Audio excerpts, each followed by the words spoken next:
తిరుమలలో గోవులకు సంబంధించిన అంశము రాజకీయ వివాదంగా మారింది. ఇటు టీడీపీ వర్సెస్ వైసీపీగా తిరుమలకు సంబంధించి గోశాలలో గోవుల మృతిపై రాజకీయం చేస్తున్నారంటూ కూడా ఆరోపణలు వస్తున్నాయి. అయితే ఇదే అంశం మీద మాజీ కేంద్ర మంత్రి సుప్రీంకోర్టుకు సంబంధించి ఉన్నటువంటి సుబ్రహ్మణ్య స్వామి కొన్ని కీలక వ్యాఖ్యలు చేస్తున్నారు. తిరుమలకు సంబంధించి గోశాలకు సంబంధించిన అంశం అక్కడ ఆవులు చనిపోవడం పైన ఆయన ఆగ్రహం వ్యక్తం చేస్తూ వచ్చారు. ఆయన ఈ గతంలో కూడా తిరుమలకు సంబంధించి జరిగినటువంటి లడ్డు వివాదం కావచ్చు, అలాగే వివిధ అంశాల మీద కోర్టుకు వెళ్ళినటువంటి పరిస్థితిని కూడా మనం చూస్తున్నాం. అయితే ఇప్పుడు ఈ అంశం మీద ఆయన చాలా ఆగ్రహం వ్యక్తం చేస్తూ వచ్చారు. నేను మళ్ళీ హైకోర్టుకు వచ్చి పిటిషన్ వేస్తాను, తిరుమల సందర్శించిన తర్వాత అక్కడ పరిణామాలన్నీ చూసిన తర్వాత అక్కడ టీటీడీ పరిపాలనకు సంబంధించి కావచ్చు, అక్కడ ఉన్నటువంటి అంశాలకు సంబంధించి కావచ్చు, నేను కోర్టుకు వెళ్తానంటూ కూడా ఆయన మాట్లాడుతూ వచ్చారు. ఖచ్చితంగా టీటీడీ చైర్మన్ని బర్తరఫ్ చేయాలంటూ కూడా ఆయన కొన్ని కీలక వ్యాఖ్యలు చేస్తూ వచ్చారు. ఇక మరోవైపు ఈరోజు విజయసాయిరెడ్డి గారు ఏపీ లిక్కర్ స్కామ్కి సంబంధించి సిట్ విచారణకు హాజరైనటువంటి నేపథ్యంలో ఆయన కొన్ని కీలక వ్యాఖ్యలు చేస్తూ వచ్చారు. ఇటీవల ఆయన మళ్ళీ పొలిటికల్గా రియాక్టివ్ అవుతారు, మళ్ళీ బీజేపీ పార్టీలో చేరుతారని చెప్పేసి మీడియా మిత్రులు అనేటువంటి ప్రశ్నలకు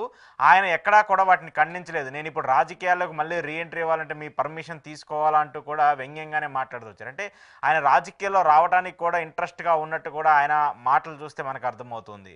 అలాగే జగన్మోహన్ రెడ్డికి సంబంధించి దాల్మియా కేసులకు సంబంధించిన దాల్మియా సిమెంట్కి సంబంధించి ఆస్తులను ఈడీ అటాచ్ చేసింది. అయితే దీంట్లో జగన్మోహన్ రెడ్డికి సంబంధించి క్విట్ ప్రోకో కింద దాల్మియా కంపెనీ ఆయనకి పెట్టుబడులు పెట్టిందనేటువంటి ఒక ఆరోపణలు వస్తున్నటువంటి నేపథ్యంలో నిజంగానే దాల్మియాకి సంబంధించి జగన్మోహన్ రెడ్డికి సంబంధించినటువంటి ఏం జరుగుతుంది, ఒకవేళ ఆయన బెయిల్ కేసులు అయ్యి ఆయన అరెస్ట్ చేస్తారనేటువంటి ఒక చర్చ కూడా జరుగుతుంది. ఏపీ రాజకీయాల గురించి అలాగే దేశ రాజకీయాల గురించి ఈరోజు ఇంటర్వ్యూలో మాట్లాడదాం. ఇంటర్వ్యూలో నాతో పాటు పార్టిసిపేట్ చేస్తున్నారు అనలిస్ట్ పురుషోత్తమ రెడ్డి గారు. పురుషోత్తమ రెడ్డి గారు నమస్తే. నమస్తే అశోక్ గారు. సో ముందుగా సార్, సుబ్రహ్మణ్య స్వామి గారు మనం చాలాసార్లు మాట్లాడుకున్నాం. ఆయన ఏపీకి సంబంధించి తిరుమలకి సంబంధించి ఏదన్నా ఘటన జరిగినా చాలా ఫస్ట్గా రియాక్ట్ అవుతారు, చాలా ఫాస్ట్గా దాని మీద రెస్పాండ్ అవుతూ ఉంటారు. ఇటీవల టీటీడీకి సంబంధించి గోశాలకు సంబంధించి జరిగినటువంటి ఘటన మీద కూడా మనం చాలాసార్లు మాట్లాడుతూ వచ్చాం. అయితే దాని మీద కొంత ఆగ్రహం వ్యక్తం చేస్తూ వచ్చారు. ఆయన ఈవోని కావచ్చు, చైర్మన్ కావచ్చు బర్తరఫ్ చేయాలంటూ కూడా ఆయన కొన్ని కీలక వ్యాఖ్యలు చేశారు. ఏం చెప్తారు? అంటే ప్రతిదానికి టీటీడీ ఈవో గారినో చైర్మన్ గారినో పాలక మండలినో బర్తరఫ్ చేయాల్సిన అవసరం లేదు. ఘటనకు కారణాలు కరెక్ట్ గా విశ్లేషణ చేసి ఆ ఘటనకు బాధ్యులపైన చర్య తీసుకోవాలి.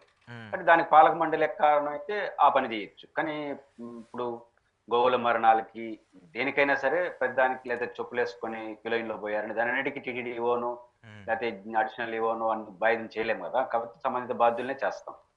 అయితే పాయింట్ ఏంటంటే తిరుమల తిరుపతి దేవస్థానం ఈ గోవుల మరణాల పైన ఒక కీలకమైన నిర్ణయం కానీ తీసుకోకపోతే మళ్ళీ కోర్టుల ముందు నిలబడాల్సిన పరిస్థితి వస్తుంది.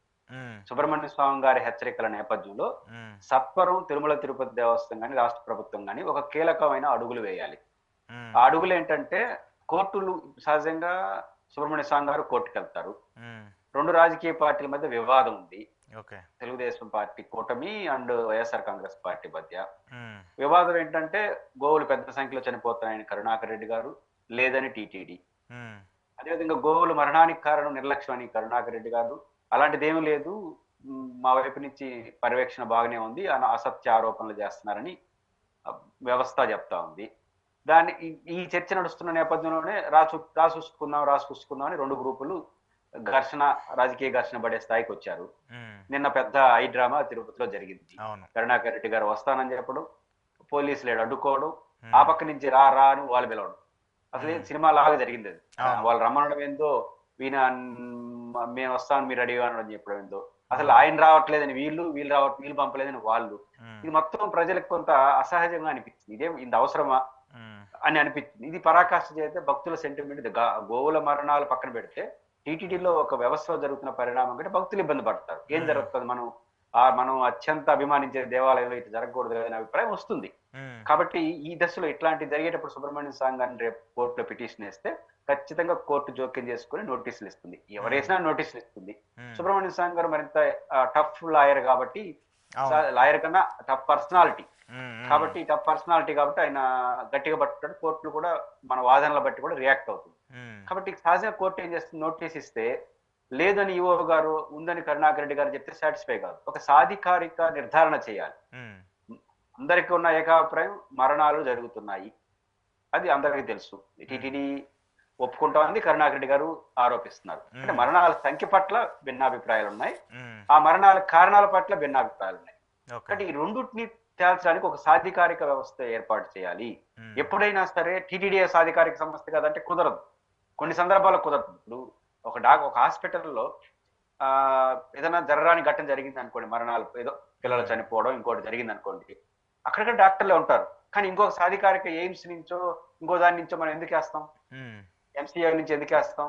అక్కడ డాక్టర్లు కాదా వచ్చేవాళ్ళు? డాక్టర్ కంటే కుదరదు. టీటీడీ పెద్ద వ్యవస్థ, అక్కడ కూడా వెటర్నరీ డాక్టర్లు ఉండొచ్చు. కానీ పాయింట్ ఏంటంటే ఒక వ్యవస్థ మీద ఆరోపణ వచ్చినప్పుడు ఇంకొక సాధికారిక వ్యవస్థ ద్వారా ఇది జరగలేదని చెప్పాలి, కొన్ని నిర్ధారణ చేయాలి. కాబట్టి తిరుమల తిరుపతి దేవస్థానం రాష్ట్ర ప్రభుత్వం కానీ ఇమీడియట్ గా మనం డిబేట్ లో నిన్న మొన్న చెప్పినట్టు ఒక సాధికారిక కమిటీని ఏర్పాటు చేసి, ముఖ్యంగా నాలాంటి వాళ్ళు చెప్తుంది ఒక వెటర్నరీ యూనివర్సిటీ ఎదురుగానే ఉంది కాబట్టి అందులో ఉన్న ప్రొఫెసర్స్, స్కాలర్స్, లేకపోతే అక్కడ హై లెవెల్ ఆఫీసర్స్ తో ఒక కమిటీ వేసి ఒక మంచి చార్డు ఈ ఆరోపణలపైన నిజాలపైన తేల్చడం కోసం, లేదా తప్పులు ఏమైనా జరుగుతుంటే సరిదిద్దడానికి మార్గాలపైన ఒక కమిటీ వేశారనుకోండి, రేపు కోర్టు నోటీస్ ఇచ్చినా ఇట్లాంటి ఆరోపణలు వచ్చినాయి, ఈ ఆరోపణల నేపథ్యంలో మేము ఈ కమిటీ వేసాము, అది తేలుస్తుంది, దీనిపైన మేము సత్వరం డెసిషన్ తీసుకోబోతున్నాము అని కానీ టీటీడీ చెప్తే కోర్టు జోక్యం చేసుకోదు. ఏమని జోక్యం త్వరగా దాన్ని తేల్చని అంటుంది.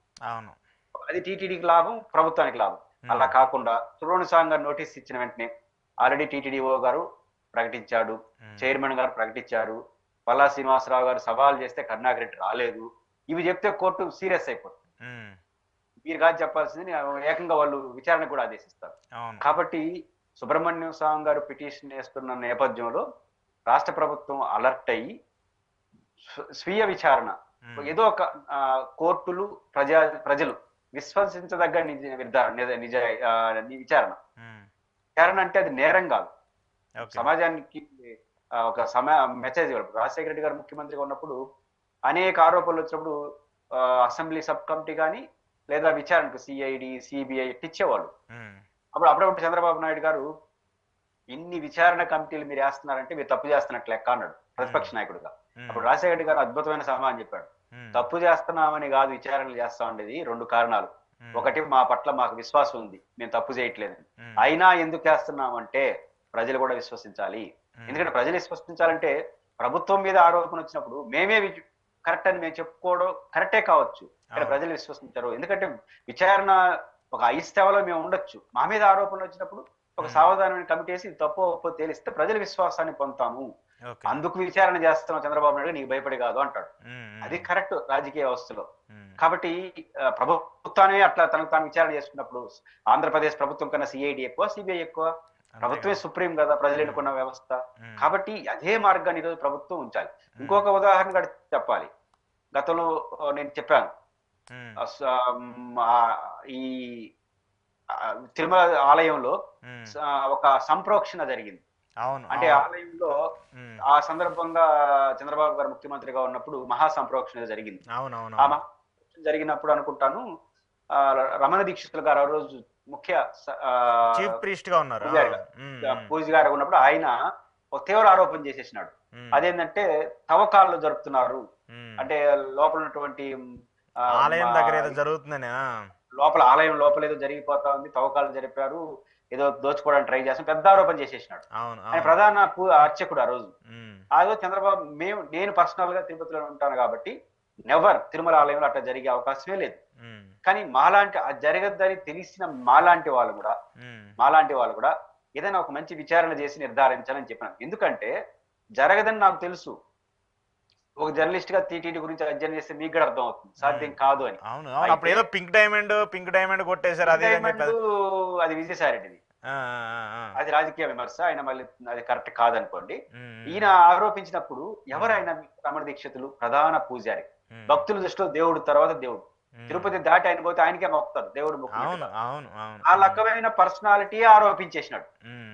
నిజం కాకపోయిన సమాజం ఏమో ఉందని అనుమానిస్తుంది. కాబట్టి ప్రభుత్వం సీరియస్ గా తీసుకొని ఒక విచారణ చేసి వారి ద్వారా నిరూపిస్తే ఇది మంచిదంటే వినకుండా ఆయన సస్పెండ్ చేసినారు, యాక్షన్ లోకి వెళ్ళిపోయినారు, విచారణ అన్ని చెప్పాడు. కానీ ఒకనొక దశ దాటిన చంద్రబాబు గారు స్వయంగా ఆంధ్రప్రదేశ్ చీఫ్ జస్టిస్ లెటర్ రాసినాడు.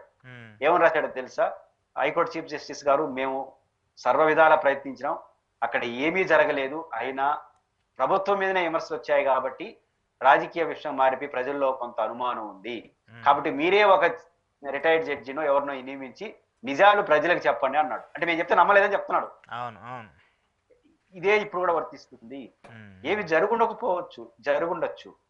కానీ ఆరోపణ చేసిన వ్యక్తి ఎవరు? కరుణాకర్ రెడ్డి గారు. కరుణాకర్ రెడ్డి గారు ఎవరు? 2 సార్లు టీటీడీ చైర్మన్ గా ఉన్నారు.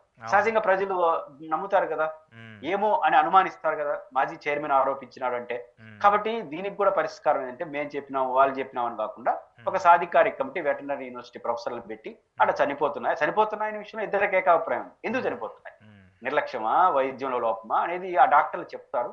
నిజంగా వాళ్ళు చెప్పిన దాంట్లో కొన్ని తప్పులు జరిగినాయి అనుకోండి, చర్యలు తీసుకోవచ్చు, సరిదిద్దుకోవచ్చు. ఉమ్, ఒకవేళ ఆ నిజ నిర్ధారణ కమిటీ అంటే నిజ నిర్ధారణ మీన్స్ ఈ ఎక్స్పర్ట్లే గాని ఆడ ఏమి జరగలేదు, ప్రతి ఆవు మరణానికి ఒక ప్రకృతి సహజమైన అవకాశాలు ఉన్నాయి ఇది అని కానీ వాళ్ళు చెప్పేశారనుకోండి, రేపు కోర్టు కూడా అది ఇచ్చారనుకోండి, కరుణాకర్ రెడ్డి గారిని మందలిస్తారు. ఉమ్, ఉమ్, ఉమ్, ఎక్స్పర్ట్ నువ్వా ఆయన అంటారు. ఉమ్, కాబట్టి ఖచ్చితంగా అది రావాలంటే ఖచ్చితంగా ఆ రోజు నేనే చెప్తున్నా, ఆ రోజు రమణ దీక్షితుల్లో విషయం మీరు చేసిన తప్పు ఇప్పుడు చేయొద్దండి. ఓకే. కాబట్టి ఒక మంచి కమిటీ వేస్తే తెలిసి దీనివల్ల 2 ప్రయోజనాలు. ఉమ్, సమస్య పరిష్కారం అయిపోతుంది. 2, ఇప్పుడు మీరు ఇమీడియట్ గా కమిటీ వేశారనుకోండి, కరుణాకర్ రెడ్డి గారు మాట్లాడు, ఉమ్, తెలుగుదేశం వాళ్ళు మాట్లాడు. ఎందుకంటే కమిటీ వేసాం కదా చేస్తుంటారు, ఏదైనా ఉంటే కమిటీకి పోయి రిపోర్ట్ చేసుకోండి అంటారు. ఇప్పుడు కరుణాకర్ రెడ్డి గారు పోయి కమిటీ ముందు ఆవాదన వినిపిస్తాడు. ఉమ్, ఆ ఓకే. రకంగా సమస్య పరిష్కారం అవుతుంది. రేపు సుబ్రహ్మణ్యం స్వామి కోర్టులో పిటిషన్ వేశాడంటే టీటీడీ గాని ఈ కమిటీ వేసాము దాన్ని తేలుస్తుందని చెప్తే కోర్టు కూడా అంగీకరిస్తుంది ఉమ్, త్వరగా. కాబట్టి చెప్తుంది వారం లోపల తేల్చండి, నెల లోపల తేల్చండి, ఆ కమిటీ తీర్పు ఇచ్చిన తర్వాత మళ్ళీ రావాయా అని సుబ్రహ్మణ్య స్వామి చెప్తుంది. ఉమ్, అలా ఏమీ చేయకుండా మీరు జనరల్ గా పెట్టారంటే సుబ్రహ్మణ్య స్వామి కేసు సీరియస్ అవుతుంది.